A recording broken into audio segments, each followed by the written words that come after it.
giving you I'm giving you this gyan also, so that after accepting this gyan, you can do your karma perfectly. So in fourth chapter, Krishna gives him transcendental knowledge, and Krishna says that I gave this knowledge to Vivaswan also, the sun god, right? And then in the fifth chapter, Krishna talks about Karam Yoga plus Gyan Yoga. So in the third chapter, Krishna is saying about only about Karam Yoga. In the fourth chapter, Krishna is talking about Gyan Yoga. And in the fifth chapter, Krishna is talking about Karma Yoga plus Gyan Yoga. And after giving this knowledge in the sixth chapter, Krishna says, okay, if you are done with your duties and you have passed the stage of Gyan Yoga, then you can do Ashtanga Yoga. So in the sixth chapter, the one we covered last class, Krishna talks about Ashtanga Yoga. Now, the interesting part is, even though Krishna talks about Ashtanga Yoga in whole sixth chapter, he by the end of sixth chapter, Krishna says that okay, even though you can do Ashtanga Yoga, but better than Ashtanga Yoga, there is another level of yogi. He says Ashtanga Yogi is one stage, but Krishna says no. The topmost yogi is the one who lives in me. And one who lives in me means who always thinks of me, like a boy fall in love with a girl. So boy is continuously thinking of the girl. How is thinking about that girl? Out of love. So similarly, Krishna says that out of love, if someone is continuously thinking of me, he is a topmost yogi. Like Yashoda Maya, all the gopis of Vrindavan, all the Brajbasis, or his friend Sudama, or his friend Arjuna, all of them, all the time 24 by 7 are thinking of Krishna. So they are the topmost yogi.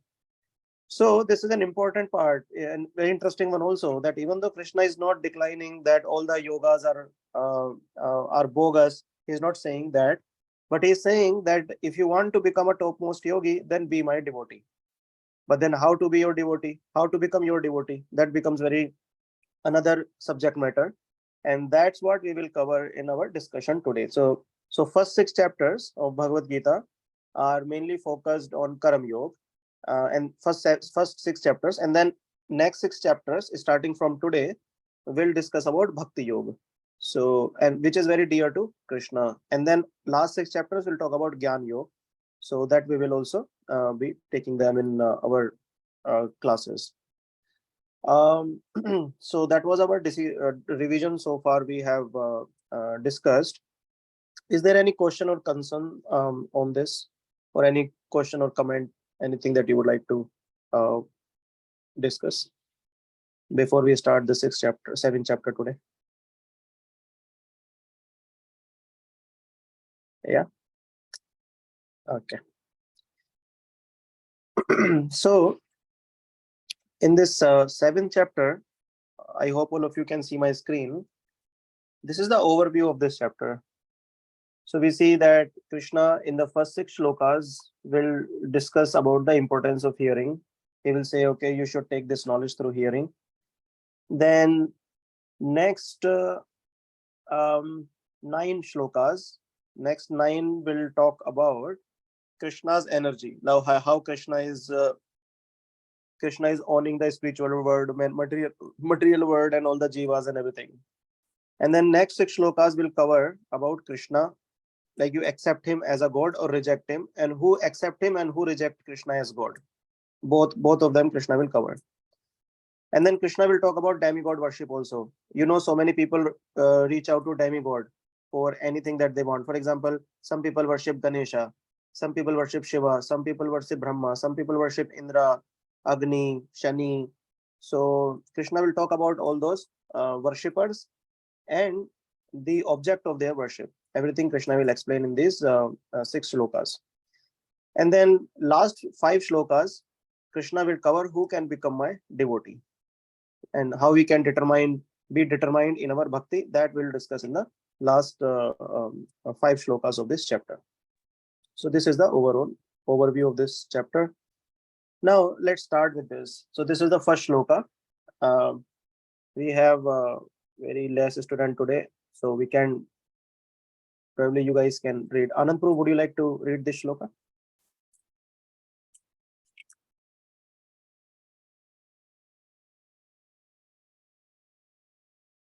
Anandji? Yeah. Yeah, okay. Sri Bhagavan Uvacha Maya Sakta Manapata Yogam Yunjanmad Madasraya Asansayam Samagramam Yata Jnanayasi Tachuruna. Tashununa. Tashuna is very important here actually. So let's hear the translation also. Yes, Anandpu, you can hear the translation also. You can read the translation also, please. The Supreme Personality of Godhead. Now hear, O son of Partha, how by practicing yoga in full consciousness of me, with mind attached to me, you can know me in full, free from doubt. See, free from doubt is very important here, which is so there are two things actually here. Yeah. So one is Trikshunu. Trikshunu means just here. Krishna is not saying that just see me, the God. He's saying just here. So that is one important thing. And then he's saying Asanshayam. Asanshayam means without any doubt. Don't doubt that Krishna, oh Krishna, you are my friend, and I cannot accept you as my devotee, as my supreme Lord. So he's saying that Asashayam, without any doubt, you should hear me, what I'm gonna say. Then what would be the benefit of this? Krishna is saying that you know me in full. If you will hear me, then you can know me. As simple as that. For example, I am residing in my home here, and if someone outside this home start doing some research, who am I, what I am doing, then it'll become a never-ending task. For example, like scientists are doing, they are doing a lot of research, how this universe was created, what is the origin of this universe. So that's like never-ending research. They do some research today, and tomorrow they will decline also. Why? Because this is not perfect. Why this is not perfect? Let's see. Because Krishna is talking about hearing here, right? So why he is not talking about seeing, feeling, or tasting? Let's see. You see, in this, there are three ways of gaining some knowledge. We hear it like one is direct perception. Like you see something, you will see, and then you will say, okay, this, right? But if seeing is believing, can we say that? For example, if you see on this screen, these two tracks, if you see closely, these are meeting at the end. But are meeting? No, right? Similarly, another diagram, if you see, you put a pencil or something in the water bottle, due to refraction, the pencil will look like tilted, right? It's happening because of refraction. But if that pencil is actually broken, no, right? Similarly, you see, this is a mirage. Usually in rainy season, we see that roads are covered with some water, so it looks like there. And you see some from distance, you will see like lot of rain there. But but actually water is not there because of the reflection of sun. It looks like there is water. So it's a mirage situation. It happens in deserts also. So can we say that seeing is really believing? Like in this picture, if you see, this person is standing, but there's a distorted image due to the reflections uh, of signs. So now you can we say that okay, seeing is really believing? Like some people say, show me God. Like some atheist will challenge you. They will say, oh, you believe in God? Yes, yes, I am attending Bhagavad Gita class, Krishna is God. Okay, then have you seen God? But the problem is, even if God will come in front of eyes, we will not be able to see that, or sometime it will not come to our eyes. So the point is, the eyes are not the perfect object to gain knowledge, and these are the examples to confirm that. So all our material senses, not only seeing, but touching, like our skin, hearing, our ears, tasting, our tongue, or smell, our nose, all our material senses are actually imperfect. Now someone can say, then why Krishna is saying hearing if hearing is also imperfect? First of all, the question is how hearing is imperfect. You see, there are a lot of sound that our eyes cannot hear, and small animals, they can hear. For example, an ant can hear some sounds which we cannot hear. So there is a band of hearing also that we are limited to. Lower than that band also we cannot hear. Higher than that band, if we will hear, um, um, our ears will damage, right? So, but Krishna is still talking about hearing here. Why? Because that hearing is coming from the perfect source. That is why it is perfect. But if we think that we will hear different people, and those don't have any knowledge, then also will not get the complete knowledge of this literature. Oh, I hope everyone is able to understand my point, that all our material senses related with smell, taste, hearing, touch, and sight are all imperfect. They cannot gain the perfect. We cannot gain the perfect knowledge through our material senses. Similarly, there are some examples like when Bisleri bottle was came into picture. They thought that this can work for any time. Like you put the Bisleri bottle and then you can sell it anytime. Later on, it was find out that this water is stayed in the Bisleri bottle for 6 months. It become poisonous, and then they started putting the usage date that after this you should not be using it. Similarly, there is a incident. There is another example. You see the mobile phones. When the mobile phones came into the world, people were thinking, oh, these are very good way of communication, and they did not identify what are the risks associated with it. But later on, we all know, right, how they are harmful to our health. So these are the problems with this research if we do without the perfect knowledge. We just do some research, find out something, start using it. For example, polybags. You see the polybags that we use. The scientist lady was trying to find something else, and somehow he found he invented this polybag, and everybody started using it. Few years later, they came to know that these polybags cannot be destroyed, because if you fire them, they will break the ozone layer of this atmosphere, and they are not destroyable. If you throw them, and after many years you will go there, you will find them as it is.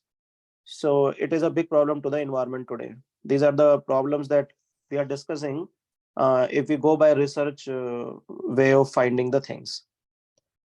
um, Similarly, there was in UK the first time when the plague disease was identified. They thought that they started doing some research. They actually did mental speculation. For example, we go by our material senses, and we say, okay, we can. Why can't you see me? Why can't you show me God? Or I cannot hear God. All these things, right?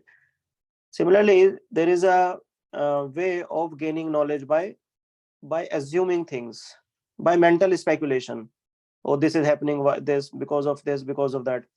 Similarly, in UK, when this plague disease came into picture, the scientists started doing mental speculation because it was new, right? So they thought, oh, it is happening because of cats, or this virus is spreading because of cats. So what they did, they killed all the cats when first time this plague came into existence. So they killed all the cats.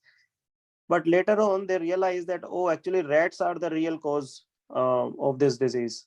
And by the time it spread a lot in entire UK, it covered a lot of part of the UK by the time. So this half knowledge that's why is very dangerous. So our material senses, whatever knowledge we gain, is ultimately become problematic. Why? Because we are not trusting the process of hearing from the authorized authority. So that's why comes the point, the shelter of Shabd Pramana. And Krishna, we heard that in fourth chapter rule, we read that in fourth chapter, Krishna says, Evam Parampara Praptam, Evam Rajarshayo Vidu, which means this knowledge, this transcendental knowledge came into Parampara system, which means I gave this to Lord Vivaswan, Vivaswan gave it to Ishwaku, or Manu gave it to Ishwaku, Ishwaku gave it to further his ancestor, um, uh, his saintly kings in his parampara. But then Krishna says, because this is lost, this parampara is lost, I am giving this knowledge to you again. So this is called Shabd Praman. Shabd Praman means we just hear from the authority. This is another example. For example, a child, he takes birth and he wants to know who is my father, and he start doing research. Then he will find out how he will find out through research. He will take the DNA of all the men in this world, and he will start testing them which DNA is matching with me, and then he will say, okay, this is my. But this is like never ending task, right? What is the best way? he can just ask his mother, and mother will tell that this is your father. Similarly, Vedas, like Bhagavad Gita, is our mother. Krishna is our father. And so Vedas, Bhagavad Gita is telling us who is our father. So that's the easy way of gaining knowledge. That's why in this shloka that we are hearing, Krishna is talking about Trakshanu. Trakshanu means just here, without any doubt, just here. So in this shloka, I'll see again. Trakshanu. Trakshanu means just here. Now, if when we are hearing, the important part is it should be from the authorized person. The person should be authorized. We cannot hear from any Tom, Dick, Harry. For example, we go to university, and university has identified certain teachers. Those are authorized by university. These are authorized by university to give us the knowledge of that subject. We cannot just go on the street and learn physics, chemistry, math from anyone on the road. Similarly, this transcendental knowledge is to be understood from some person who is in parampara.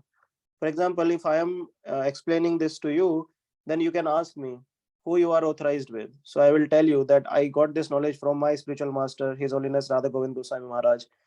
Okay, then who he got the knowledge from? He got the knowledge from His Divine Grace Srila Prabhupada. And Srila Prabhupada got this knowledge from his spiritual master, his Divine Grace Srila Bhakti Siddhanta Saraswati Thakur.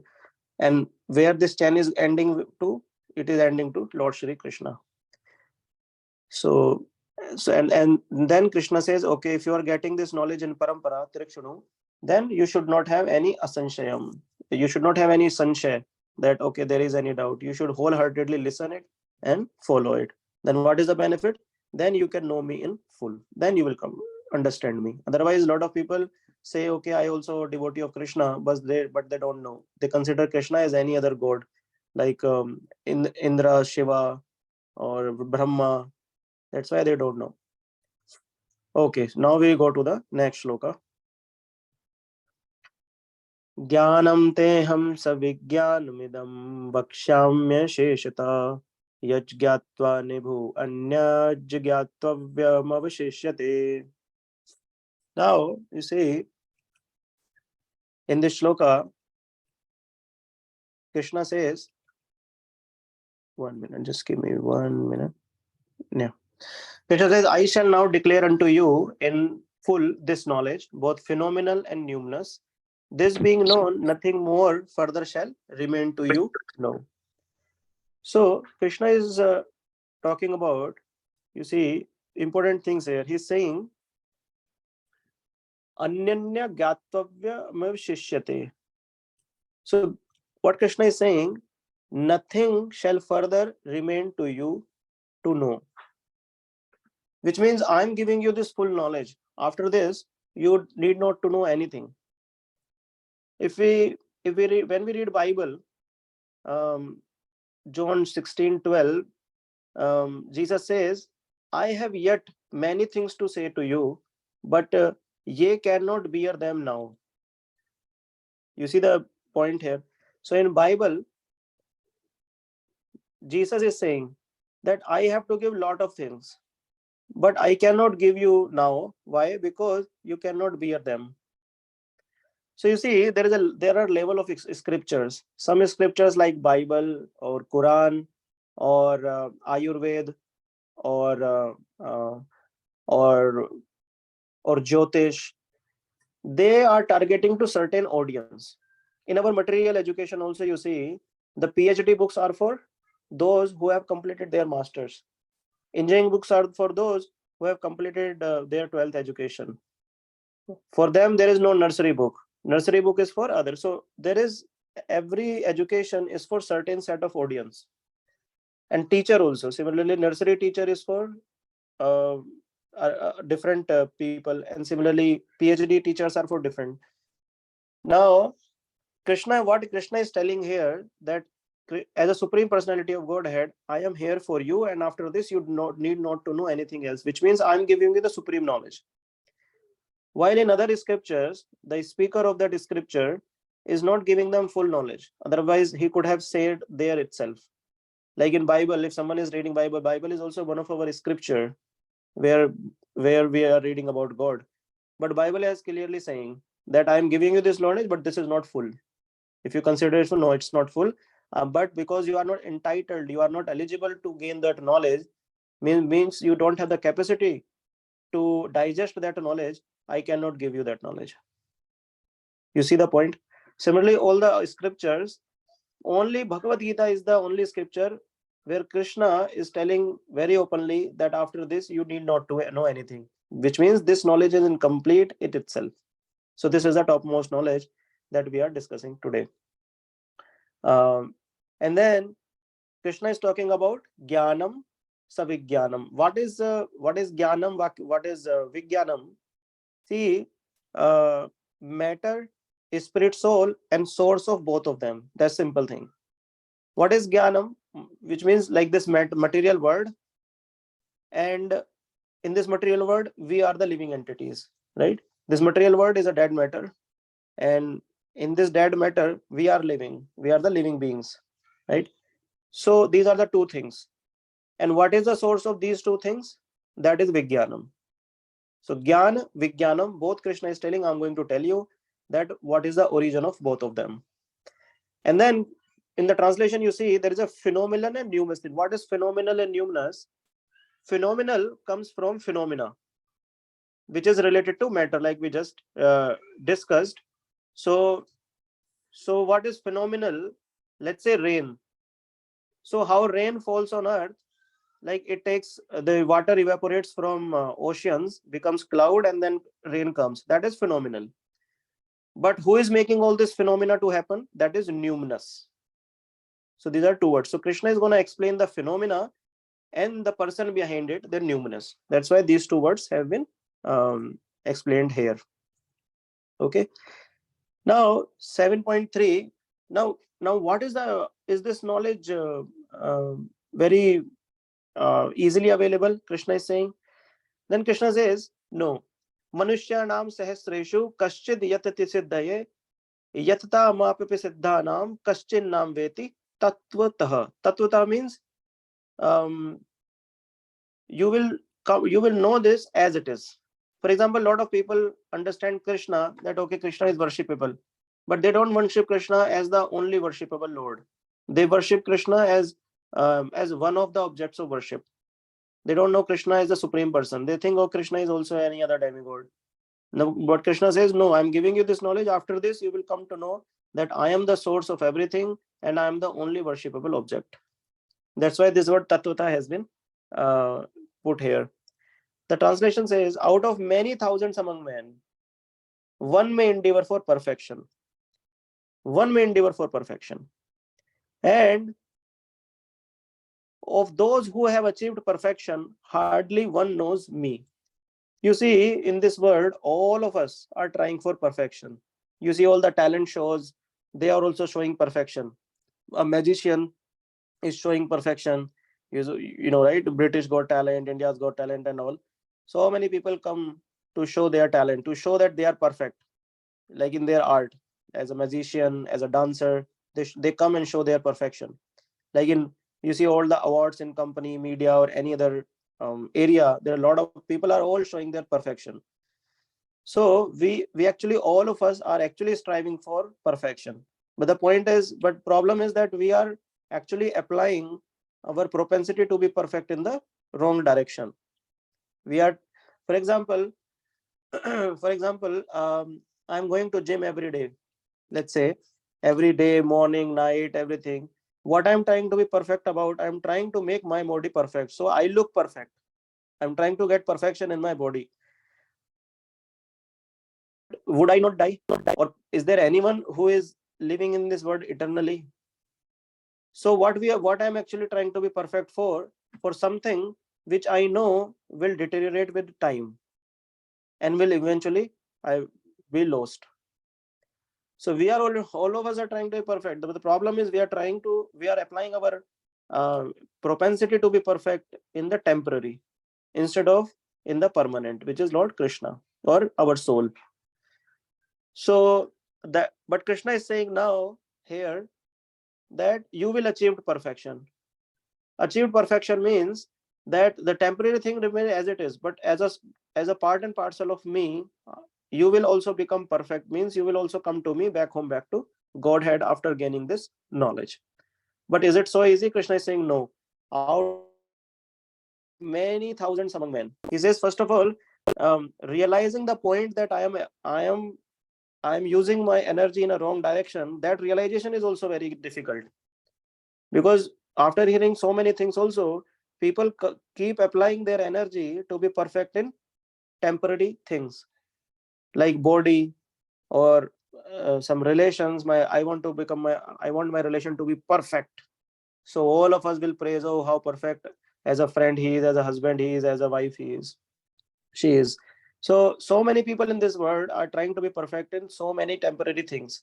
But what Krishna is telling here, first of all, getting this realization that I have to get perfection in permanent in bhakti yoga, that is also very difficult. But out if we get out such thousands people, then only one may endeavor for perfection. Even though someone will come to know, okay, I have to be perfect to become devotee of Krishna, then only one will actually try to be perfect, will actually be sincere enough to be perfect. And then he says, and of those who have achieved perfection, hardly one knows me. Even after gaining so much knowledge and bhakti, one hardly knows me as it is, as I am. But then Krishna is explaining this thing. So so we we understood that we have to take this knowledge through hearing. And what is the process of hearing? This is the ascending process, which means the knowledge comes from top. Krishna gives this knowledge to Brahma, Brahma gives to Narada, Narada to Vyasdev, and then from the Vyasdev it comes down to Srila Prabhupada, to Srila Prabhupada, his disciples, and to us. So we are in the ascending process. And then there is a faith attached to it. So Lord and his incarnations are free from imperfections. So even though we are saying hearing is imperfect, but because we are hearing this from the perfect source, this knowledge becomes perfect, this hearing becomes perfect. So we covered the first three shlokas which talks about hearing. Now in the next shlokas, Krishna will talk about his energy, who he is, how his energy is expanding. So let's see, fourth shloka. भूमिरापो नललेखो वायुखं मनोबुद्धिरेव च अहंकार इति यम में भिन्ना प्रकृतिरष्टधा. Krishna says, earth, water, fire, air, ether, mind, intelligence, and false ego. All together, these constitute my separated material energies. You see, matter has two parts. One is gross, another is subtle. So gross part, let me write here so it becomes little easy. So one is matter and another is subtle. Right? So in the gross matter comes Panch Mahabhut. Panch Mahabhut. What are Panch Mahabhut? Panch Mahabhut are what Krishna is explaining here, which is earth, water, fire, air, and ether. Ether you can also understand as sound. These are Panch Mahabhut. These are gross part. And whatever we see around us is actually made of only these five parts: earth, water, fire, air, and ether. Everything in this material world is made of these five elements. These are gross parts. And then Krishna is talking about mind, intelligence, and false ego. These are three parts which are subtle parts. Subtle means you can't see them, but they are available. Like in our body, we have mind, our man, then intelligence, our buddhi, and false ego means our mithya ahankar. So these three also reside in our body, and our outer body is made of all these elements. And then you see in this shloka, Krishna is using this word me. Me means me. Bhinna means separate. So which means Krishna is separate from these gross and subtle parts. So in this material world, we have the gross and subtle part. Gross means the Panch Mahabhut, earth, water, fire, air, ether, and the subtle part, mind, intelligence, and false ego. So even though Krishna is residing in Vrindavan, Dwarka, or Mathura, he looks like part of this material world, but he is not. He's saying, I am bhinna, I am separate from these are my energy. So I am, so it's like lotus flower. Lotus flower is in the mud, but mud is not affecting the lotus flower, right? So similarly, Krishna is part of the material world. He comes in the material world, but he is above this material world. Everything comes from him. That's what Krishna is trying to explain here, which means this actually means the whole material world is created by him, maintained by him, and destroyed by him, and repeatedly created, maintained, and destroyed by him. He is not affected by this. He is the only creator of these gross and subtle parts. In fact, in Bhagavad Gita chapter 5, also Krishna says Sarvaloka Maheshwara, which means he is the master of all the universes of the material world, of the spiritual world also. So, for example, if you see Newton's law, Newton is saying my laws, Baylor is saying my laws, but these are not actually Newton's law or Baylor's law. This is cheating. These are Krishna's laws. It's just that just that Newton found those laws. Newton's first law, second law, third law, those are actually Krishna's laws. It's just that Newton found them, but all these scientists also give their name, like as if these are their laws. But these are not their laws. They're Krishna's laws that works in this material world. Then we see Krishna says, अप्रेयमितस्त्वन्यां प्रकृतिं विद्धि मे परां जीवभूतां महाबाहो ययेदं धार्यते जगत्. Translation: besides these, O mighty Arjuna, there is another superior energy of mine which comprises the living entity who are exploiting the resources of this material or inferior nature. This is Krishna, and then these are two parts that Krishna explained about gross and subtle. And then Krishna says, I have another part which is living entity. Living entity means all of us. So Krishna is saying, besides these means besides these, Krishna says, gross and subtle part, there is another superior energy of mine which comprises the living entity. Krishna says, this is my another energy also, which is my part and parcel. And what this living entity is doing, it is exploiting the resources of this material nature, which means living entity is exploiting the resources of what Krishna has provided us. So let's take an example to understand it. So we have a sun and a sunlight.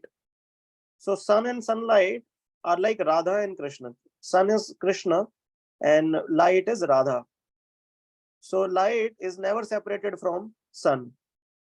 So that's internal potency. The internal potency of sun is never separated from sun. Light is never separated from sun. Similarly, Radharani and all his devotees are never separated from Krishna. They are residing in Golok Vrindavan, in the spiritual world. They are never separated from him. But consider cloud. So sun, sunlight, and cloud. Cloud you consider as material world, separated from sun. So it's a far away from sun. But can cloud touch the sun? No. Why? Because it is very far away. Similarly, this material world is very far away from Krishna. This is the material external potency of Krishna. Like cloud is the external potency of sun. Sun takes the water from ocean and then creates the cloud, so that becomes the external potency. Similarly, Krishna's external potency is this material world. Now, the living entity in this material world, if they look at sun, cloud can block their vision. They will not be able to see the sun, right? Similarly, what happens in this material world, all the living entities are bewildered by Maya, by their desire to enjoy. So that blocks their vision to realize Krishna, that Krishna is the Supreme Personality of Godhead. Only very fortunate soul, like we were just read in 7.3, Krishna is saying, says Tranam, after many births, after thousands of births, someone come to this path for perfection. So it becomes very rare that someone will actually start reading Bhagavad Gita or realizing the sign, this science, because it is very rare. You see, a person who is always looking at the cloud will never know who is sun, what is sun. He will never come to know. Similarly, it is very rare for a living entity who has been bewildered by the illusion of this world will actually say, "Oh, Krishna is God," or will start understanding about him. This is very rare. So, and the word has been created like that by Krishna. For example, you must have heard this: "O astoma sadgama tamsoma jyotirgama mrityurma gama om shanti shanti." This we have been hearing a lot. It means that what we are praying, astoma sadgama, take me out of this material world. Tamsoma jyotirgama, this word is so tamsic. There is darkness in this world. Take me into light. Mrityurma mirtam gama means take me out of this mortal world into the world of immortality, where there is no birth, death, old age, and disease. Right. So that's what has been explained here. Uh, in this picture, what you will see that this is soul. So what happens, this is soul. Soul is very minute actually. In Shastras tell us the size is like 1/10,000 part of the tip of hair. It's so small. So soul is given two coverings. You see on my screen. So one covering is called subtle body, and another is called gross body. So for example, in this picture also you will see here is soul, then there is a subtle body, then this is gross body.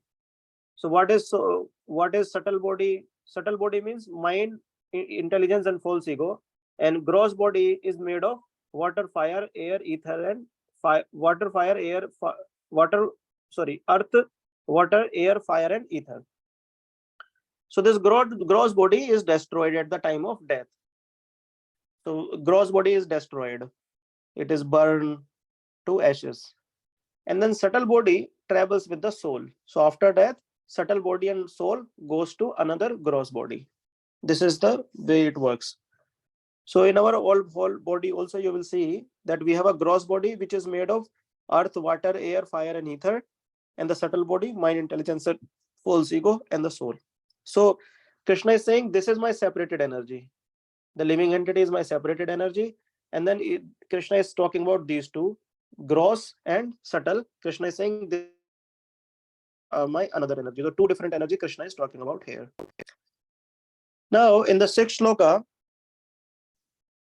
Krishna says, "Etad yonini bhutani sarvani tyutpadharaya aham krit isnasya jagata prabhava pralastadha." Krishna says, all created beings have their source in these two natures. Of all that is material and all that is spiritual in this world, know for certain that I am both the origin and dissolution. So you see, Krishna is the creator and maintainer of an entire universe. We have understood it many times previously also. We have a material world here in which we are living, material world. And then we have a spiritual world also. So in the spiritual world, Krishna lives. In the material world, all of us lives. Those are desire for sense gratification. So Krishna is saying that this world and this world, I am the origin of both of them. You don't think that spiritual world is different, material world is different, and I only created material world. In fact, I am the one who is the origin of spiritual world also. That's why this word comes here. Prabha Pralastada. Prabha Pralastada means I am the origin of both these words. So whatever you see in this word material or spiritual, I am the origin of both of them. Now the question may come, why this material world has been created? Because all the time we have been hearing that material world is so problematic. There is janam mrityu jara vyadhi dukh dosha anudarshanam. There are so many problems in this material world. Then why this material world has been created? Does anyone know the answer of this? Why this material world has been created?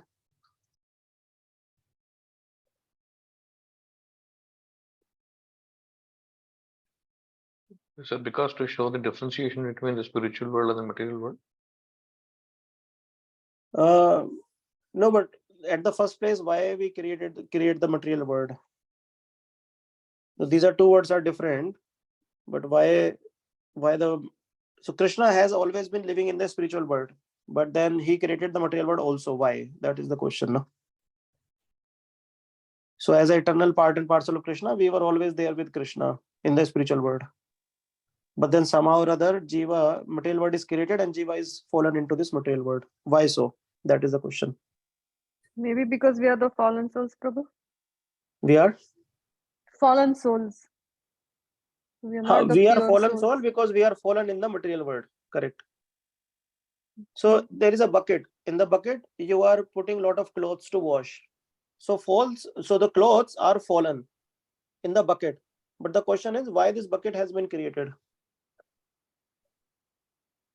So that we so this Uh-huh. chance has been given to us to go back to home to Godhead. So Krishna is trying True. to tell us. So he's giving us these lessons to go back. Like he's showing us the way how to go back to Right. Godhead. Correct. But we were with Godhead only, no? We were with Krishna, and then we were fallen in this material world, and then we have to go back to Krishna. So the question is I why think we. Uh-huh. Yes, I'll please, take a guess on this. please. Um, see, we are like souls. We are different from the super soul from Krishna. We are different from Yeah, that. Now we yeah, need to learn, and it's a learning process for us. So we, just like you start from the small, the smallest grade, and then you learn and you evolve. It's an yeah, opportunity for us to learn and evolve, and we just don't stay static in that word. We learn through it, and we that's how God has given us, Krishna has given us the opportunity to learn and evolve. I think that's probably that reason, and I mean that's all I can yeah. think of. Yeah. No, you're close. Mhm. You and Smita Mataji both are close. See, there is a prison house, and some prisoners are there, and they are so lost in the prison. Now they don't even know why we ended up coming into this prison house. So that's why this question now, some way or other, some prisons in that prison house starts thinking, hey, what crime we committed? We were sent into this prison house. This is so pathetic. We thought we are enjoying here. We are not enjoying at all. We are suffering here day by day. So they are asking this question: why we are fallen into this prison house? So some of them are discussing that okay, probably we need to evolve ourselves. Like you also mentioned, and come out of this prison and then go out and enjoy. Enjoy as in enjoy with the as per the laws of government. Similarly, in this material world, we are suffering, and then we are trying to evolve and go back home, back to Godhead. That is right. But my question is why we ended up in the first, why we are fallen into this prison house at the first place. So, the answer what Shastras are telling that when we were living with Krishna, we started developing the desire to separately enjoying from Krishna. And in spiritual words are only meant to the Lord and his devotees. Devotees means those want to give enjoyment to Krishna. Their only objective, life and soul, is to give enjoyment to Krishna. And the good part is with that enjoyment, they eternally get the same bliss what Krishna enjoys. But some souls, like a spoiled child of a son, is like a spoiled child of a father. He thinks the child thinks that oh, I have been serving my father a lot. It's too much. I don't want to serve him anymore. I want to enjoy separately. So father will say, okay, I'm creating this flat. I have purchased this flat in Noida. You go and separately live there. Try to enjoy, no problem. So it's like that. Some souls become rebellious, and then they say, oh, I have my own desire also. For how long I will keep serving you? I want to enjoy separately. Krishna says, no problem. I'm creating this material world. You go and enjoy there if you can. So it's like this. So in the material world, so many souls are fallen. And then keep falling also because so many people keep desiring. And then so many souls keep going back also, back home, back to Godhead. So it's like that. So it's like a prison house. So Krishna has created this material world as a prison house. Means we keep suffering here out of this birth, death, old age, and disease. But for some way or other, some souls, some rare souls, will realize that no, Enough is enough. We can't take it anymore. We will understand now who is God, and we will serve him, and we will make our life perfect. We'll go back home, back to Godhead. Okay. If there is a question, you can please ping me over chat, and I will take that up. We are complete, like we have to complete a lot of shlokas, but please feel free to ping me if there is a question. Okay. We'll go to the 7th shloka now. Matta parataram nanyat kinchidasti dhananjaya mai sarvamidam protam sutre manigana eve. Krishna says, O conqueror of wealth, there is no truth superior to me. Everything rests upon me as pearls are strung on a thread. You see, both this material world and spiritual world depend on Krishna. And Krishna is explaining how easily he is maintaining them. So, for example, I am wearing this Kanthi mala. In this mala, I have so many sutra. Sutra means so many moti. And all these are strung on a small thread. Even this thread is not visible. You see. Similarly, Krishna is maintaining all the universes, all the material universe, all the spiritual universe, everything. Krishna, and it's not like Krishna is in load. Like if you give me 30 kg of load, probably I will say, oh no, this is too much. 60 kg, no, I will die. So Krishna is very easily maintaining all of them. You see in this picture on my screen, it shows electrons rotating. Now someone can ask, how come, who is holding these electrons in a small atom? How come these electrons are being held? If I show you, if I hold a glass in my hand, who is holding that glass? How that glass is being held in the air? Because I am giving some energy to that glass. That's why it is as soon as I will remove my energy, I will remove my hand, the glass will fall and it will break, striking the ground. So people don't think that these electrons, those are perfectly rotating around the nucleus. Someone should be there, some conscious being should be there to make them rotate. We are taking the smallest unit of any matter, which is atom, and even within atom we have electron, nucleus, and everything. They are so perfectly arranged, rotating around the nucleus. Someone should be there to do this. That is, in fact, that is scientist's first law itself. Newton's first law itself says that everything in motion will stay in motion if external force is not applied to stop it. And similarly, the first law of Newton says everything will stay as it is, means stable, if you don't pull a force to put it into a motion. So you see in this picture, if electrons are moving, the Newton's community is not thinking that how come they are in motion. There should be some conscious being who is putting that force or holding them into their own orbit when they are rotating. So this is the smallest unit. Now in this picture you will see this is the biggest one, like all the planets. They are also perfectly rotating in their nucleus around the sun. Who is the one who is making them rotate, or who is the one making them positioned in their orbit? That's what Krishna is explaining in the previous shloka, that as pearls are strung on a thread, these universes are have taken shelter of me, like they are resting on me. These are Krishna's energy. So Krishna is making these dead matters stable in their own orbit and pushing them so they keep rotating.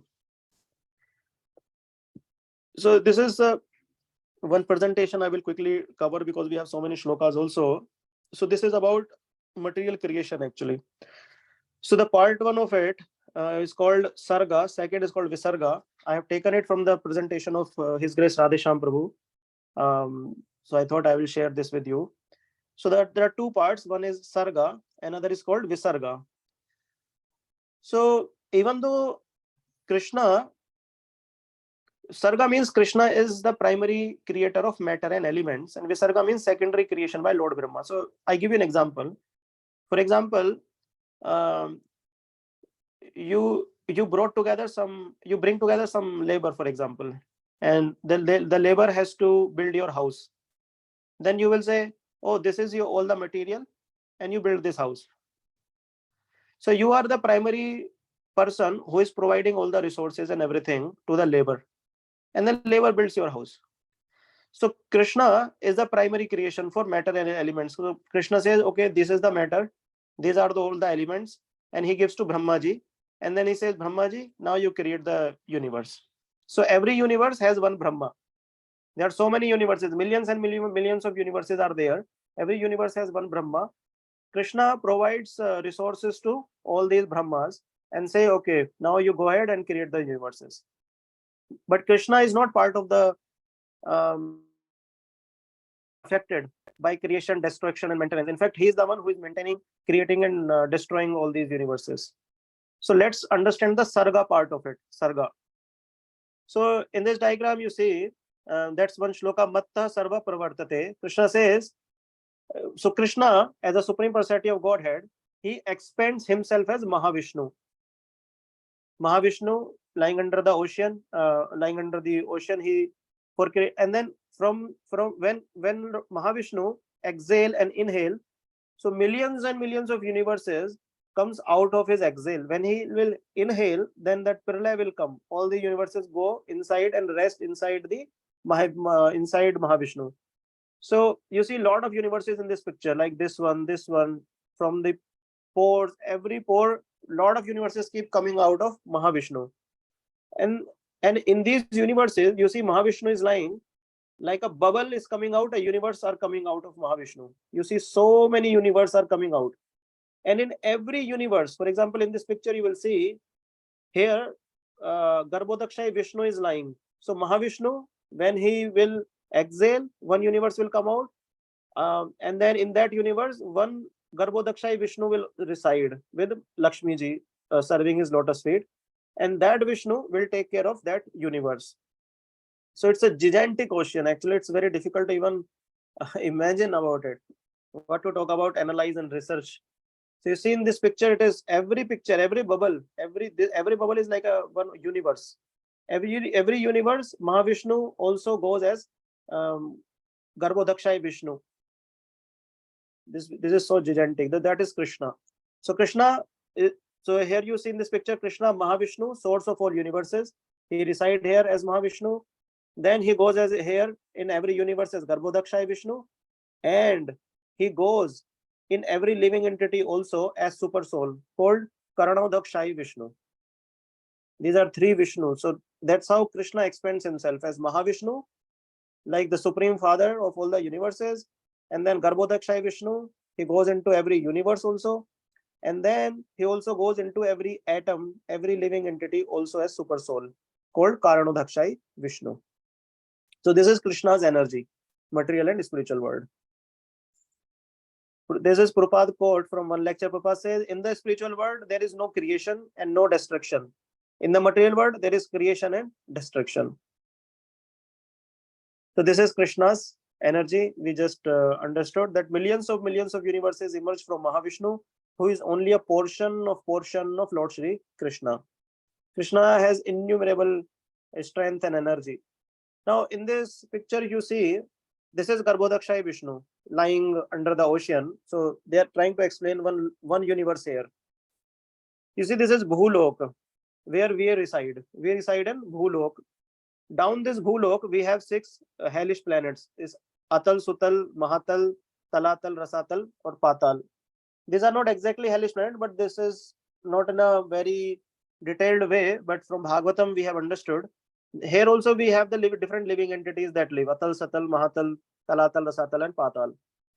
And these are also heavenly planets. In this Bhulok, Swarlok, Maharlok, Janlok, Taplok. Like Taplok, so many rishis, they're doing a lot of tapasya, austerities, they live there. And we have Satlok, Satlok where Brahmaji also lives.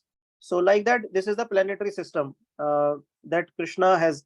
And this is only for one universe. Now see, there is Krishna, there is Mahavishnu, and from Mahavishnu, as Mahavishnu exhales one universe, and in this one universe, we have this. Now understand the opulence of Krishna. Krishna is, what to talk about opulence of Krishna, even Mahavishnu, when he's excelling, so many lokas are coming out. So this and the Sarga part of it. Then in the Visarg part, you will see the Krishna also creates a lot of living entities and the powerful living entities. Like you see in this picture, Brahma is there, Shiva is there, Ganesh is there, Saraswati is there. So these are very powerful living beings. What is the purpose of them? For example, a prime minister is there. He has to take care of the whole country. So he will assign certain ministers. Finance minister is there. Similarly, railway minister is there. So many ministers he will assign to take care of different duties. Similarly, Lord Krishna is the supreme personality of Godhead. So he will create. Okay, he will say, okay, Brahma, you create the universe, and then he will have Shiva as a destroyer. So he will give different duties to different gods. So you see, Krishna's energy is so wide, so much, like he is expending himself as a portion of his energy as Mahavishnu. Mahavishnu himself is exhaling so many universes. Even every universe has one Garbhodakshay Vishnu. It is very difficult to understand who is Krishna. Because that's the opulence of Krishna. Who can understand him? So that's why in this picture it is shown that if we want to understand Krishna, then we can understand him through disciplic succession only. So Krishna gives this knowledge to Brahma, Narada, comes down to Srila Prabhupada, and then to us. Then we are not covering the shloka though, but there are next 4 or 5 shlokas where Krishna is explaining in the language we can understand. So Krishna says that I am the taste of water, I am the son of light, I am the ability of man. Ability of man means, so if someone is very puffed up that, oh, I am very intelligent, I am so powerful, then actually this is strength also given to him by Krishna. For example, Hiranyakashipu was a very powerful demon, but he thought that I got this power because of my own austerity. I did a lot of tapasya, then Brahmaji became happy and he gave me so many boons. So this is me. But actually he was not in knowledge that all his strength is also coming from Krishna. And because of which what happened? Because he became so puffed up, he started chastising his own son, Prahlad, who was devotee of Krishna. So eventually Krishna came as Narsimhadev and he killed Hiranyakashipu. So you see, all the things that has been given to us have been given to us by Krishna. So we should not be even wasting them. What to talk about even being proud of them? We should not even waste them. We actually are wasting, like in the first shloka, Krishna says we are living entities are exploiting the resources of this material nature. We are actually doing that. For example, you feel pity on someone who is hungry or who is a homeless person, and you give him $1,000 saying that you please keep them, take care of your living beings. Now after some time you find that he is wasting those 1,000 rupees in having drugs or liquor or wasting money here and there. Then you will feel bad about him, that, oh, why did I give this money to him? And you would like to punish him for wasting his own life and wasting your money also. Correct? Similarly, Krishna has given a lot of resources to us in terms of his strength, intelligence, like taste of water. Krishna has given us so many things. Krishna has given us for our own benefit. But what we are doing, we are actually spoiling Krishna's resources. Actually, I want to show you. Let me show you this video. That way, probably you would understand what point I'm trying to make here. This is a very nice video. Let me show you this.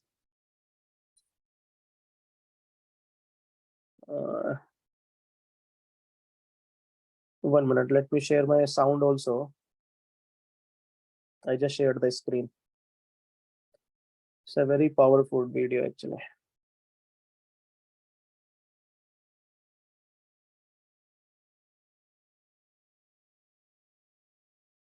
Share sound. That boy. That's what the village people said.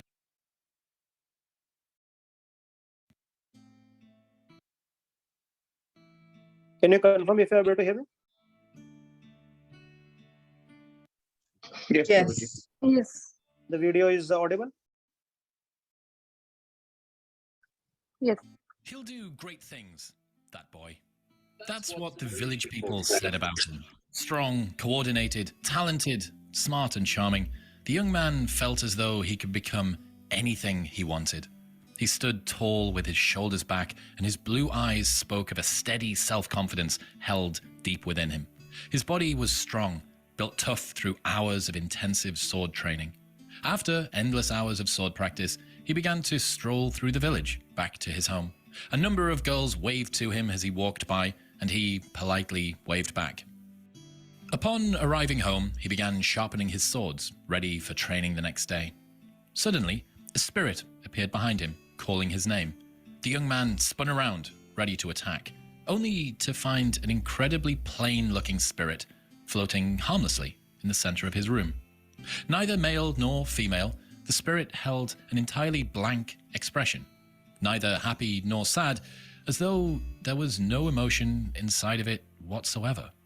The spirit spoke, "Gene of Furthershore, I am the spirit of seeing." The young man stood, facing the spirit confrontationally. "What do you want?" he said, drawing his sword. The spirit remained completely unafraid.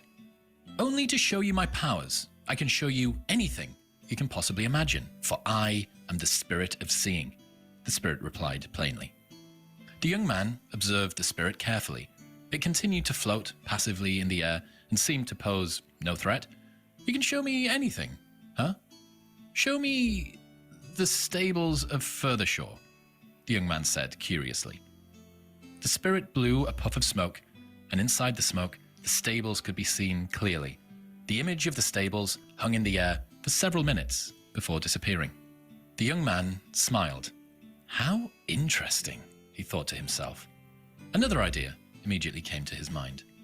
"Show me the most beautiful girl in the world," he suggested, with a smirk on his face. Without a word, the spirit blew another puff of smoke, and in it appeared the most beautiful girl the young man had ever seen. Her long, dark hair lay delicately over her pretty head. She had big, piercing brown eyes, a delicate nose, and plump lips. One hand lay perfectly on the hips of her gorgeous, hourglass figure. The young man's pupils dilated as he stared at the girl in wonder for a full 5 minutes. Remembering where he was, he cleared his throat and composed himself once again. While he felt slightly embarrassed, the spirit maintained an empty gaze, seemingly unaffected by the young man's embarrassing display. Another idea entered the young man's mind. "Show me a great warrior," he commanded. As usual, the spirit blew yet another puff of smoke, with an image of exactly what the young man had asked for. The perfect warrior stood, looking into the distance, his body toned and muscular, with a stern expression on his face. The young man marveled at this great warrior, pledging to himself that he too would one day be a great warrior just like this man. The young man had had enough. "You may now leave, spirit. I have seen enough," he said, dismissively, as he went back to sharpening his swords. The spirit of seeing spoke without emotion. "I shall remain here, in the corner of your room, ready to show you my powers on your command." The young man shrugged his shoulders in acceptance. The spirit didn't seem to mean him any harm. As the weeks went by, the young man became accustomed to the spirit in his room. He used it to see the weather of the day, to see what his friends were doing, and he even started looking at beautiful girls with their clothing removed. After all, the spirit of seeing would show him anything he wanted. The weeks turned into months. He started leaving his sword training an hour early, and then 2 hours early, and then 3. For the spirit of seeing was far more stimulating than dull, repetitive sword training. The girls in the village waved, but the young man stopped waving back. They were plain, he said to himself. One day, he would find a girl as beautiful as the ones he watched through the spirit, he thought. He began using the spirit to watch great battles. He cheered aloud as his favorite hero turned the tide of the skirmish at the very last minute, watching with eagerness, thinking that one day soon, he would lead his own army into battle.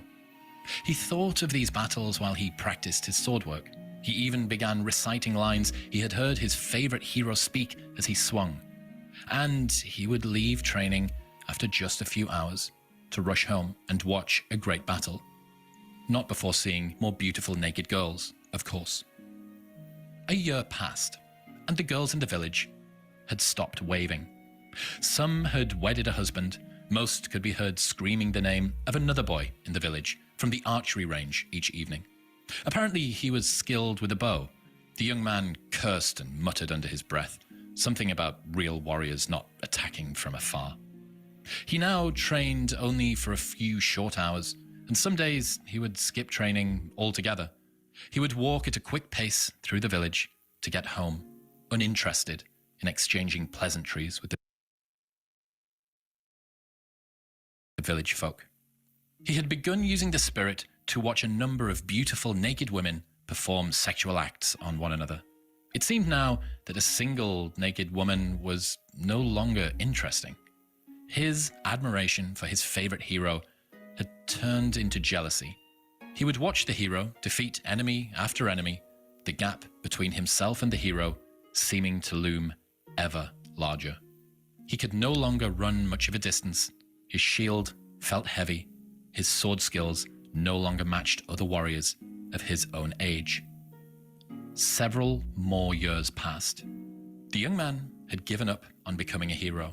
Although he would still rewatch his favorite battles through the spirit from time to time, still unmarried, he had become deeply frustrated and sad. His sword lay quietly in the corner of the room, collecting dust. On the night of his 30th birthday, the man, nearing the end of his youth, sat alone in his room, feeling worse than he had ever felt. The clock struck 12. Suddenly, the spirit of seeing began to laugh. The man was startled. The spirit had never laughed before. In fact, it had never shown any emotion whatsoever.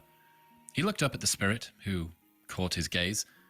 Slowly, the spirit of seeing grew a wide smile. For the first time in 10 years, the spirit spoke. "My work here is done," it said in a deep voice. "What are you talking about, spirit?" the man spoke fearfully. The spirit laughed again. "I shall reveal what I have..."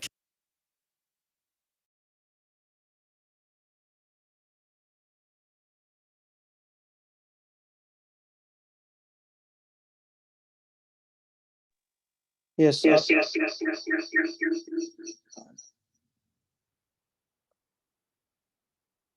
Anand, can you hear me? Can you confirm?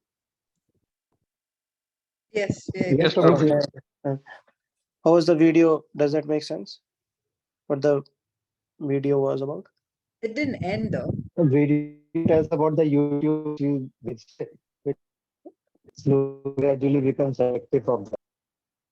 Correct. I intentionally put that on Oh, pause. I just wanted to okay. make sure how is it feeling to everyone, and then I will start it again. But Deveshwara, you were able to understand, right? You pointed that out that it was actually trying to show the impact how Am I we are audible to you, wasting Prabhuji? Krishna's resources. Hmm? Yes, Deveshwara. Am I audible to you, Prabhuji? Yeah, it's little breaking though. But please go ahead. Am I audible now to you, Prabhuji? Yes, please go ahead. It actually tells us about the YouTube generally in today's scenario, where we start looking for some one or two good videos, then we become addictive. And slowly, gradually, the Right. focus we do have for our bhakti or the spiritual activities gone away. And the mala, the Right. sword which the warrior had at time, the chanting bag which we have, we kept it Right. aside and look for the different things which we could easily have. Which means we are wasting the resources of Krishna. Right? That's how we are wasting the resources that Krishna has provided us. And how we have become addicted, that's what we have been shown. As a warrior, we can do a lot of things in our life. But you see the ghost of vision. The ghost of vision is actually keeps us deteriorated situation. Sorry, Nehmata, you're saying something? Oh, okay. No. Okay. So let me show you the climax of this video real quick.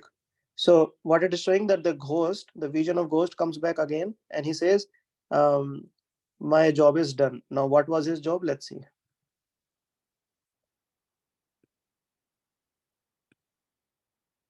Kept secret for the past 10 years. I am the ultimate concentration of evil. I am the root of all the darkness in this world. I am the devil himself, the spirit spoke pridefully. The man became terrified, his mouth wide open and speechless. A demon will attack this village tonight. A prophecy foretold that you were the one destined to defeat it.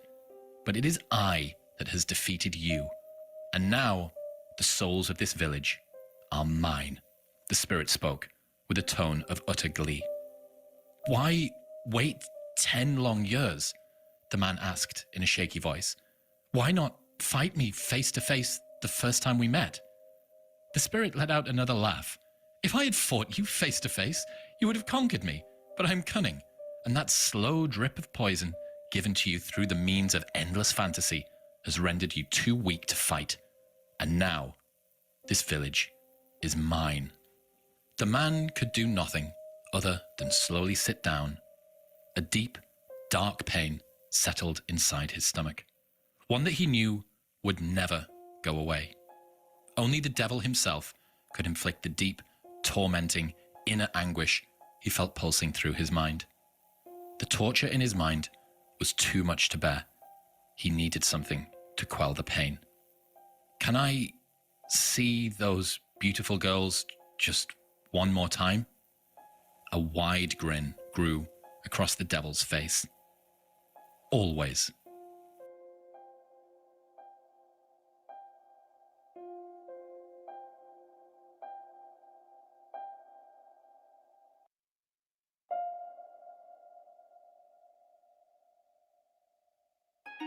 This story was written by James McIntosh.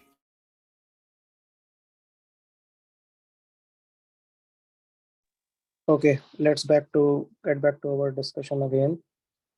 So this is a nice video. I was trying to show how we gets weakened and weakened in our endeavor to something in our life. Okay.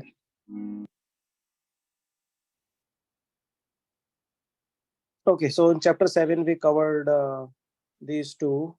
Now we'll quickly cover accept or reject Krishna. So Krishna will now explain the importance of taking shelter, along with those who do and do not take his shelter. So that's another amazing shloka. Krishna says, Trebhu gunnamayar bhave ibhi sarvam idam jagat mohitam na bhijanati mam ibhya param avyayam. Krishna says, deluded by the three modes, goodness, passion, and ignorance, the whole world does not know me, who am above the modes and inexhaustible. So you see, there are three modes in this material world that works. So let's see an example of it. So you see in this picture, we have some people lives in the mode of ignorance. So they don't know about the laws of nature. They say, okay, I want to eat meat. So they will go to the meat shop, purchase meat, or they will probably bring live animal, cut it, and then have it. They cook it and then have it. Similarly, some people want to drink, so they will go to the liquor shop, buy drink. They don't want to even understand what are the laws of nature. Whatever they want to eat, they just go for that. So this is a very ignorant mode of living. So mode of ignorance. Then mode of passion. Mode of passion is like being part of rat race. Like a lot of IT engineers, because I am in the IT field, I'm giving you this example. We open our laptop in morning and then continuously working without worrying about anything else in the world. It's like just part of rat race, working very hard. And what we are working for? Simply sense gratification. We are not lazy though. Like in people in mode of ignorance are lazy enough not to work also. But people in mode of passion are very passionate to do something for the sense gratification. They are ready to even forget about their own body. They are so passionate for sense gratification. Then people are in the mode of goodness. So people in the mode of goodness, they will worship the demigods.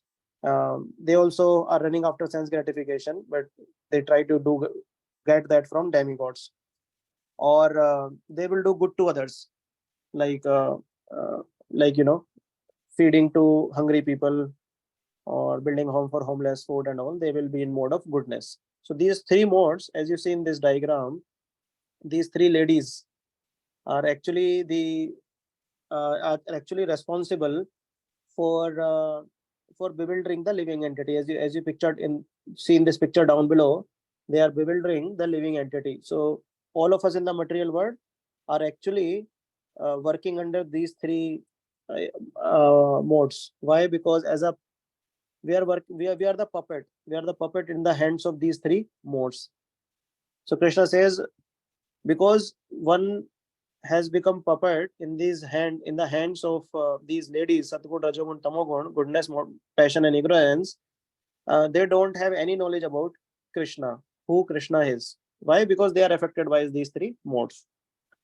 But Krishna says in 14th shloka, Devi Hesha Gurmayi Mama Maya Duratya Mame Prapadyante Maya Metam Tarantite. Krishna says, this divine energy of mine, consisting of the three modes of material nature, is difficult to overcome. But those who have surrendered unto me can easily cross over it. You see, there is a big ocean, and you are standing at one corner of that ocean. You think you can cross over this ocean by your own way, but by swimming? Can a swimmer cross over the ocean? Very difficult. It's similarly, this is also very difficult. Maya is so strong that to cross over Maya and see Krishna as it is, to cross over, like this is the material world we always talk about. Let's say this boundary, this is the material world, this is the spiritual world. To cross over the material world and enter into the spiritual world is very difficult. Why? Because there is a gatekeeper called Maya Devi or Durga. It's also called as Durga Devi. So she is a perfect gatekeeper to keep the living entity in this material world. But as soon as the living entity desires to go back home, back to Godhead in the spiritual world, Maya Devi start testing him. That, okay, I will test you if you are really serious. And it becomes very difficult for the living entity alone to cross over this material world. The tests are very powerful. So that's what has been explained here. But Krishna says, but those who have surrendered unto me can easily cross over the ocean. For example, I go to someone's house and he has a dog, for example, and as soon as I put a hand on the gate of the house, the dog comes barking at me, and I get scared. But immediately I make a call to the owner of that house, to the owner of the dog, and I say that, please let me come in your house. Then what he will do? He will come and then he will catch hold of the dog and tie it somewhere else, and he'll open the gate and let me come in. So what I did, instead of fighting with the dog, I just called the owner, and owner let me get inside the house. Similarly, this Maya Devi, as you see on my screen, this is the energy of Krishna. And so instead of, because I am suffering in this material world, I am suffering because this Maya Devi uh, is acting on me. I am the puppet in the hand of Maya Devi. The mode of goodness, passion, and ignorance. They are they are making me dance in this material world. But what I do, I take shelter of Krishna. Then Krishna asks Maya Devi to stop, not to disturb me. And then Krishna says, that way I can easily cross over it. You understood from the analogy, right? So there is a dog, owner of the dog, and trying to come in the house of that owner. So Krishna residing in the house of a spiritual world. Maya Devi is like that. In the analogy, if you see the dog, so instead of fighting with the Maya Devi, I just take surrender of the owner of this house and the owner of Maya Devi also. So that way, by surrendering to Krishna, we can easily cross over it. That's what Krishna is trying to explain here. Then Krishna says, Who cannot cross over it? Namam dushkritino mudha prapadyante naradama maya pahatyana asuram bhava mishrita. Krishna says those miscreants who are grossly foolish. Four types of people Krishna is telling here. They will not surrender to Krishna. So one is grossly foolish, then lowest among by mankind, then whose knowledge is stolen by illusion, and then who partake of the atheistic nature. You will not believe, you go to YouTube, there are a lot of atheistic people. They are running YouTube channel also, and big podcast. People will come and ask questions about God, and then they will prove that there is no God. These are atheistic people. These are so demoniac that they are creating other demons also by telling them that there is no Krishna. So they will never surrender to Krishna. Krishna is telling them these are atheistic nature. This is the atheistic nature of demons. They will never accept Krishna. Like Hindakashapu. Hindakashapu never accepted Krishna. He was always fighting, even with those who believed that there is Krishna, like Prahlad Maharaj. He said, "Oh, there is Krishna." He said, "No, there is no Krishna," and he started fighting also with him. Similarly, whose knowledge is stolen by illusion. So you see, some people in this world are very intelligent also, like these scientists, poets are also very intelligent. They write nice poetry. All the business people, they earn a lot of money. Why? Because they are very intelligent. But none of them will look after for Krishna. They will not look for Krishna. They will not go and meet saints and understand who is Krishna, who is God, who they will be working for. No. So their knowledge is also stolen by illusion. Illusion means Maya. So they are also working towards sense gratification, and so much so that they don't look for Krishna.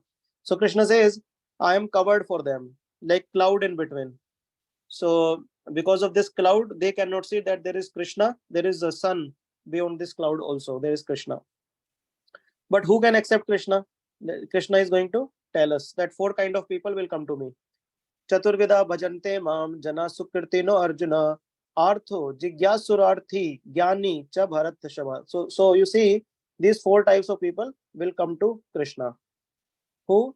The distressed, who in some way or other is in trouble, desirer of wealth, who wants lot of money, but he has some sukriti also, that Krishna can give me this money. For example, Dhruv Maharaj. Dhruv Maharaj wanted to get the kingdom bigger than his own great grandfather also. So he reached out to Krishna. He was a desirer of wealth. Then inquisitive. There are so many people in this world. They want to understand why this is happening to this person, me, or the why world is working like this. They are very inquisitive. So these such people also come to Krishna. And he who is searching for the knowledge of the absolute. So some people actually have some knowledge of Krishna and they want to develop more and more faith, like devotee, neophyte devotee of Krishna. So they also approach Krishna for bhakti. Now, out of those, so there are some examples like a distressed person, people desiring for money. Some people are inquisitive. All these people try to come to Krishna. And the fourth category is those are Jnani. They know that there are Krishna is the supreme personality of Godhead. They come to Krishna for knowledge, and then eventually liberation also they start desiring. So Krishna provides them liberation as well. Now all these four category that come to Krishna. So even though Krishna likes all of them, even the desirer of wealth also, Krishna says that he is a saint. Why he is a saint? Because he come to me and he knows that I can provide you. He has the knowledge. He should be reaching out to whom he has the knowledge. So he is a saint. Now in this sloka, Krishna says, Tesham Gyani Nitya Yuktaya Eka Bhaktir Vishishyate Priyo Hi Gyani Nortatyam Aham Sacha Mam Priya. Of these, the one who is in full knowledge and who is always engaged in pure devotional service is the best. For I am very dear to him and he is dear to me. So the person who has accepted Krishna as Supreme Personality of Godhead, he will not look after for anything and anyone. For example, I can say, oh, I have accepted Krishna as Supreme Personality of Godhead. Then what I am crying for? What I am crying for if I have accepted? If I am still crying for something else in the world, it means I have not wholeheartedly accepted Krishna as Supreme Personality of Godhead. Because what is a sign that I have accepted Krishna as Supreme Person? I will engage in pure devotional service. That is the sign. So if someone asks me how much time you are spending your day in doing the devotional service, and for example, I say, oh, I spend half an hour, it means I know only this much about Krishna. Like if you divide the ratio, half an hour, like 30 minutes divided by 24 into 60. So 24 hours, 60 minutes. So this much, this part into 100, this percentage, I am convinced that Krishna is the Supreme Personality of Godhead. Similarly, someone says I am spending 2 hours. So 120 minutes divided by 24 into 60 into 100. This much percentage, I can say I have convinced the Supreme Personality, Krishna is the Supreme Personality of Godhead. But one who is fully convinced, who is in full knowledge, it means he is fully convinced, then he will be spending 24 by 60 divided by 24 by 60 into 100. It means he is fully convinced, he is in perfect devotion, he is in pure devotional service, serving Krishna 24 by 7. Right? That's what. But is it easy to come to this 100% stage? That is the question. So that's what Krishna is explaining here. Bahunam janmanamante jnanavan mam prapadyate vasudeva sarvamiti samahatma sudurlabha. Sudurlabha. It is very rare. Krishna is saying sudurlabha, very rare. After many births and deaths, he who is actually in knowledge surrenders unto me, knowing me to be the cause of all causes and all that is. Such a great soul is very rare. Krishna is saying very, very rare. The person who can spend his 100% of time in my pure devotion service, that is very rare. Very rare. So we can accept Krishna or reject it. For that, Krishna told 4 types of people who reject Krishna, and then Krishna told 4 types of people who accept Krishna. Krishna saying Mula, Naradhama, Maya, Pratagyana, or Asuram Bhav Aprishata. Grossly foolish, lowest among mankind, deluded speculator, and professed atheist. These 4 people will never accept Krishna as Supreme Personality of Godhead. And then Krishna is a distressed. Who is distressed out of something or someone, he will approach Krishna. Atarthi, the desire of wealth, will approach Krishna. Inquisitive will approach Krishna. And then Vanda, who is searching for knowledge. All of them will approach Krishna. And Krishna will reciprocate. Krishna says he will also reciprocate to them. Now, we have covered these 3. Last 2 we'll try to cover in next 10-15 minutes quickly. We have completed the time. So in the demigod worship, for the demigod worship, now Krishna says, Kamestesterde jnana prapadyante anya devata. Anya devata means not me. They will reach out to anya devata. Tam niyamasthaya prakartya niyata swaya. Those whose intelligence has been stolen by material desires surrender unto demigods and follow the particular rules and regulations of worship according to their own nature.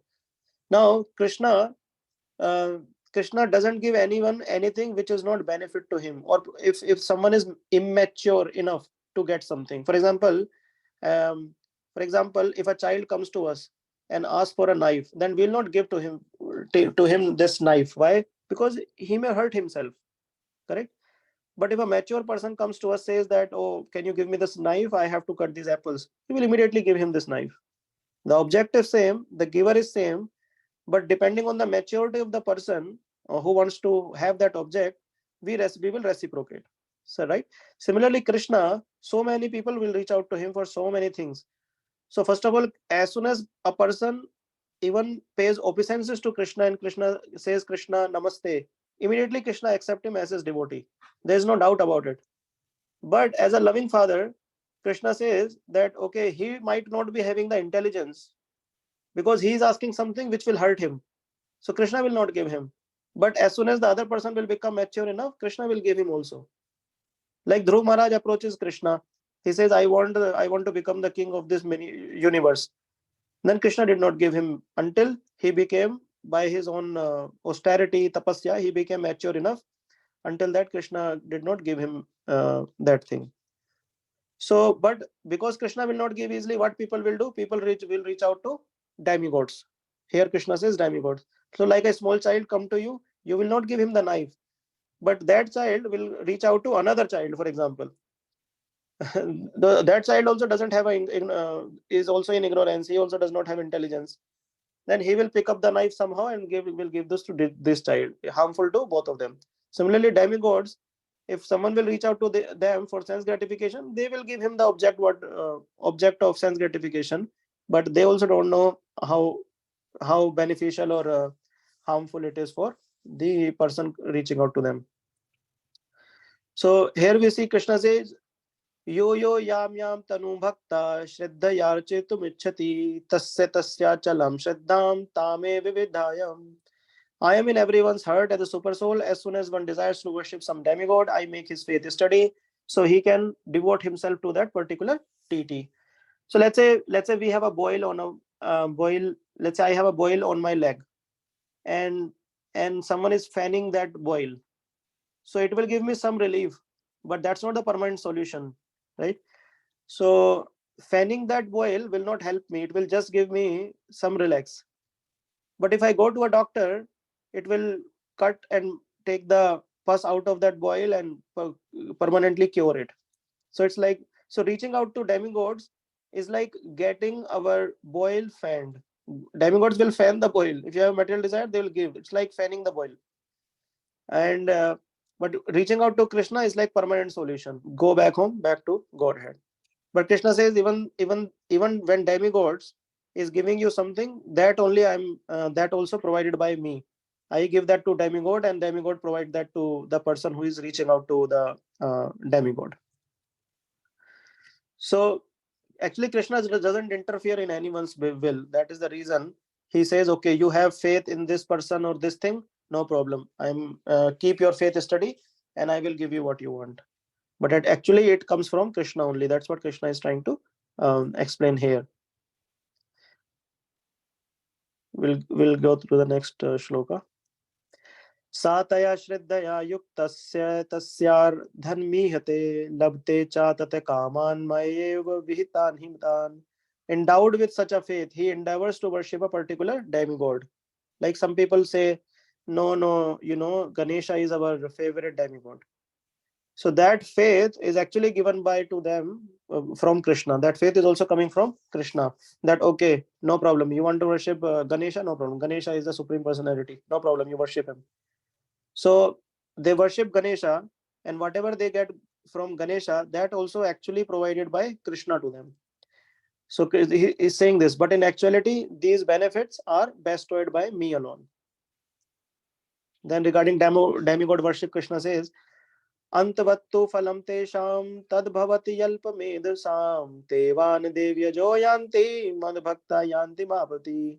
Men of small intelligence worship the demigods, and their fruits are limited and temporary. Those who worship the demigods go to the planets of demigods, but my devotees ultimately reach my superior planet, supreme planet.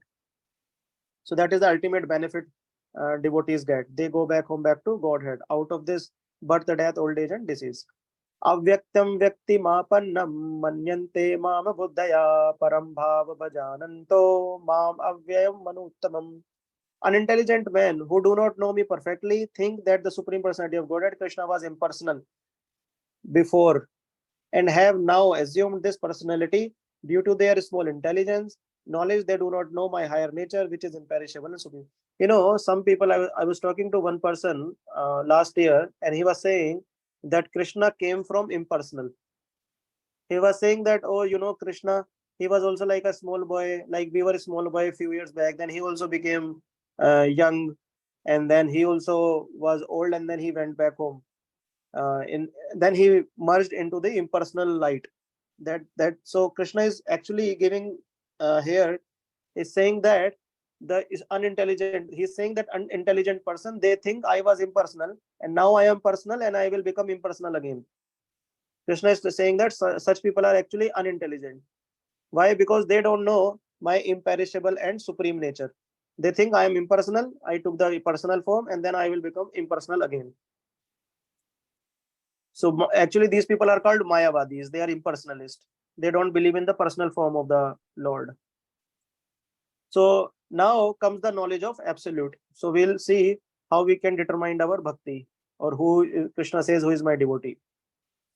Vedaham samtitani vartamanani Arjuna bhavishyani cha bhutani mam tu vedra kaschana. O Arjuna, as the Supreme Personality of Godhead, I know everything that has happened in the past, all that is happening in the present, and all things that are yet to come. I also know all living entities, but me, no one knows. See, some people, when they read the translation of this shloka, they think that Krishna is very egoistic God. They think, oh, Krishna is very egoistic. But actually, Krishna is not egoistic. For example, if you meet you meet CEO of your company in a lift and you start talking, then the CEO says, oh, the owner of the company that you meet in the lift, he says that, oh, I know the HR department, I know the finance department, I know all my clients, I know this business runs, everything I know. Is he becoming egoistic? No, he's telling his real position. Because why? Because he's the owner of the company. He's telling that I know everything. Similarly, when people will read it, they think that Krishna has a lot of ego. It's not about ego. Krishna is telling his actual position, and you read any of the scripture. No one, even Shiva Purana, Brahma Purana, any Purana you read, no one is telling his position as exactly as Krishna is telling in Bhagavad Gita. He's actually telling his exact position, how he is and he's maintaining all the universes, and how he is the Supreme Father or everything, how he knows everything also he's telling here. So 3 shlokas are left. This is 27. Krishna says, Ichcha dvesha samuthena dvandmohen bharata sarvabhutani sammoham sargayanti parantapa. O span of Bharat, O conqueror of foe, all living entities are born into delusion, bewildered by dualities, arise from desire and hate. So you see in this picture, there are 3 gates of hell. What are those? Lust, greed, and anger. Lust means something which doesn't belong to you, but you want to get it by somehow or other. That is lust. Greed means I want more, and um, anger means I should be the object of enjoyment, and you are the blocker in my enjoyment, so I become angry for that. What is the reason of anger? If you are becoming blocker for my for blocker in the enjoyment of my senses, then the anger arises. So these 3 are the big problem in bhakti. Why? Because they keep us stuck in this material world: lust, greed, and anger. And the other thing is duality. You see, in this word, we discussed about it. Krishna says, Nirdando Nit.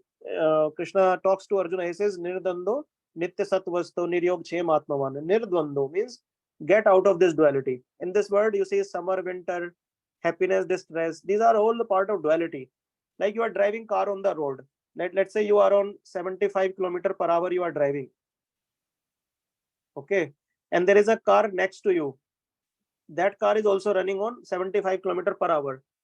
Then what is the relative speed of that car? If you are driving, then you will feel that this car, the next car driving next to you, is actually on 0 speed. Why? Because that's called relative speed. Correct? You will feel that their car is actually not running, 0. But the person who is standing out of the car on the road, he will say that no, that car is not 0, that car is running on 75 km per hour. Similarly, in this material world, who is affected by duality? All of us are affected by duality. So we are actually confused. We are not able to take decisions. Why? Because we are sitting in this car of duality. So every other car that we see, we see, oh, it's in 0 km per hour or something else. Because we see in relation to the car we are in. We are in the car of duality. That is why Krishna is asking Arjuna to come out of this car of duality and see the things as they are. So that's the same point Krishna is telling here, bewildered by duality. प्रभु जी ये वाला point एक बार दोबारा से repeat कर दीजिए, थोड़ा सा ऊपर चला गया. हाँ. Oh, okay. Sure. So let's say there are 2 cars, this car 1 and this is car 2. And we are sitting in this car. This is running at 75 km per hour. Again, this is the second car. This is also running. Someone else is driving this car. This is also 75 km per hour. Now, this car you are driving. If someone asks you what is the speed of this car, what you will tell? This is from science actually. So नहीं, my point is ये तो मैं समझा, but my point is what are the dualities? वो उससे पहले वाला जो part है ना. So duality means 2. Dual. It's like summer, winter, happiness, distress, in, out. All these are dualities of this world. Like someone is very close to you, but tomorrow you will say, oh, that person has changed, I am no more friend with him. So someone is close to you, other time he will be very far from you. Today you are very healthy, tomorrow you will be sick. These are dual things of this world. Does that make sense so far, Deveshpu? Yes, but how could we come Come over out of them? this duality. Correct, na? So that's what Krishna will tell. I mean, the 78th, 28th shloka. Next 2-3 shlokas are around that. So the person who is stuck in this duality or who wants to even stay in this duality, that's a problem. See, I wanted to show you another video, but it's 11:45 already.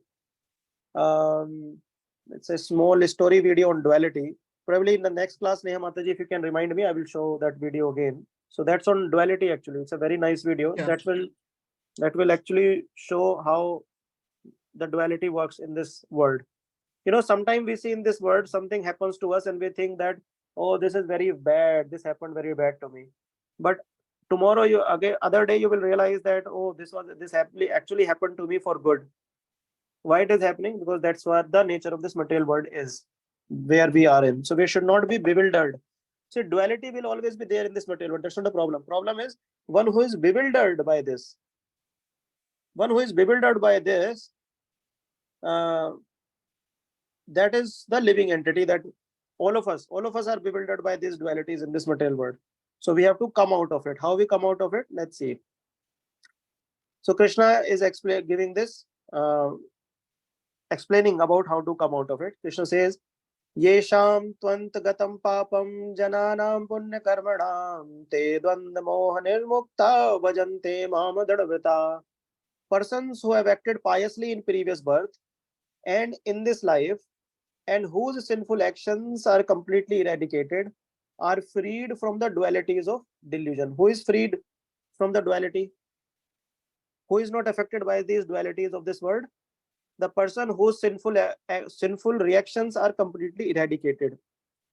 And what they do after that? They engage themselves in my service with determination. So, in this world, if these dualities of this world, like some person was very loving to us, and now we hate that person. Why all these things are happening? Because we are getting affected by the dualities of this world, which means we are still carrying our sinful reactions, either from this life or from past. We are still carrying those reactions, and until we completely burn those sinful um tendencies within our heart, we will still be part of these dualities, which means these dualities which affect us will continue to affect us if we not burn them completely. Now the question is how to burn them completely. So it's easy. In Kali Yuga, Krishna made it very easy. In previous Yuga, people used to go to forest for thousands and thousands of years. They will do, tapasya, and then they will do it. But we have our three things we can do actually. So one is, the most important thing is chanting. We chant, and chant doesn't mean just 1 or 2 rounds. If I would request everyone to gradually come to 16 rounds. If you're chanting 1 or 2 rounds, that's good, but take some guidance from senior devotee and keep in touch with them. Keep telling them. For example, you chanted 1 round, message them that I chanted 1 round. Talk to them and tell them that I will give you regular status, and please help me come to the 16 rounds. So they will help you. This is the most powerful remedy in this material, what I'm telling you. That will take you out from the effects of the dualities of this world. That is chanting. 16 rounds chanting is very, very powerful. And then it says pious activities. Krishna talks about pious activities. How we can do pious activities? By our association. So if we associate with the devotees in our ISKCON temple, they will tell you how you can be engaged in the different services. Like in kitchen, you can serve, you can make garland for the Lord, or uh, or you can make arrangements for the services for the Lord. For example, Neha Mataji is taking care of all these class coordination part. Similarly, you can also take some ownership of, for example, book distribution. Our devotees are distributing these literatures, transcendental literatures, to the people outside. So you can participate in that. Another way of eradicating sinful reaction is book reading. in our time every day we can find some slot of half an hour, 1 hour, and in that we can read these literatures. That is also a powerful way of completely getting rid of our sinful reactions. So that's what Krishna is telling here, how we can become. Association is very powerful actually. I have seen from my personal experience, if we associate with devotees, either through phone or in person is best, and then group of devotees like kirtan, so many devotees, these all these things are very very powerful to speed up our bhakti. Now this is the second last shloka. I will quickly read the translation part of it. Intelligent persons who are endeavoring for liberation from old age, birth, old age and death, take refuge in me in devotion service. They are actually Brahman because they entirely know everything about transcendental activity. So these are different type of devotees. Some devotees of Krishna says, give me moksha. Moksha means give me liberation. I don't want to stuck in this material world. Krishna says, no problem. I will give you that also. Krishna is telling. And this is the last one. Krishna says, those in full consciousness of me, know me, the Supreme Lord, to be the governing principle of the material manifestation of the demigods and of the methods of sacrifice, can understand and know me, the Supreme Personality of Godhead, even at the time of death. So these are the things Krishna is talking about. Adi Bhuta, he is the governing principle of material manifestation. Adi Deva, controller of the demigods. Adi Yagna, he is the Lord of sacrifices. And Krishna says, who is in full consciousness of me can understand me at the time of death, which is Pran Kale. Pran Kale. Pran Kale means at the time of death. Kal means samay, time, and Pran means death, at the time of death. So we understood who can become a devotee. Why is one covered by illusion? Because of the desire and hatred, he get into more and more into the materialistic life. But one who wants to become the devotee, then he has to follow this ABCD principle, which means he has to chant nicely 16 rounds. He has to quickly come to the 16 rounds, take Krishna prasadam, associate with devotees, and read these literatures about Krishna. So this is the summary of seventh chapter.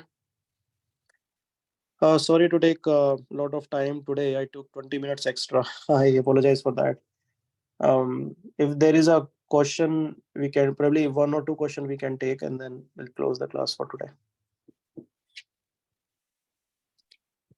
Prabhuji, I have series of questions. I may need your separate time for the matter also.